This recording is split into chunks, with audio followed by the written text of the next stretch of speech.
here? Well, I think what we are seeing is that the president and his allies are the ones that are actually raising the specter of impeachment because they have nothing affirmative or positive to talk about as it relates to what they've accomplished or their vision for the American people moving forward. Democrats are focused on our better deal economic agenda, better jobs, better wages, a better future for the American people. How do we get things done such as dramatically lowering the cost of prescription drugs for all Americans? How do we strengthen the Affordable Care Act, keep what works, make improvements to what needs to be fixed? How do we invest in infrastructure? We've got a $1 trillion infrastructure plan that would create 60 million good-paying jobs. These are the things that Democrats are focused on heading into the midterm. So it sounds to me like you want to focus on the issues, and you don't necessarily want impeaching this president and the potential of that being top of mind. Well, we have in your messaging. We have an ongoing investigation, right? Which we were able to successfully fight for. One, getting Jeff Sessions to recuse himself. Two, getting a special counsel appointed. Bob Mueller is has a track record of being highly professional, well respected by Democrats and Republicans prior to his appointment, before the unprecedented attacks have been launched against him. Let Mueller do his job. Well, you've heard the president say, as recently as yesterday, he'd love to sit down with Robert Mueller and talk with him. If Mueller issues a subpoena and the president refuses to talk, first of all, can he? And secondly, what then?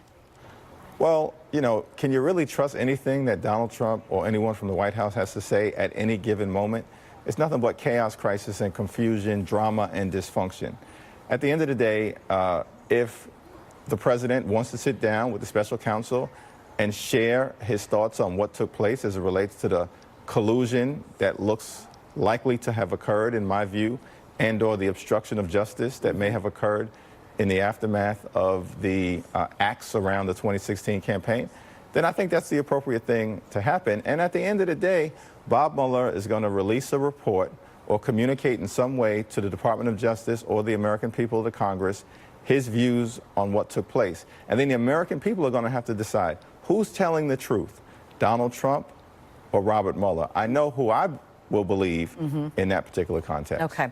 I want to get one more impeachment question out of the way here, and I know that you've been quite vocal with regard to the members of the Freedom Caucus who are drafting articles of impeachment against the Deputy AG Rod Rosenstein. He spoke about that this week. Let's listen to a bit of that. There have been people who have been making threats privately and publicly against me for quite some time.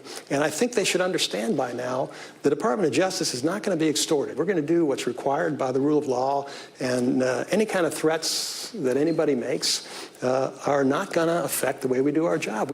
Did you like what you heard there? Well, I think it was the right statement. Justice, the FBI, our law enforcement officials should not be bullied by the bully in chief coming from 1600 Pennsylvania Avenue and his co-conspirators on Capitol Hill who are just following orders. It's shameful what's taken place. I don't really know what this Republican Party stands for.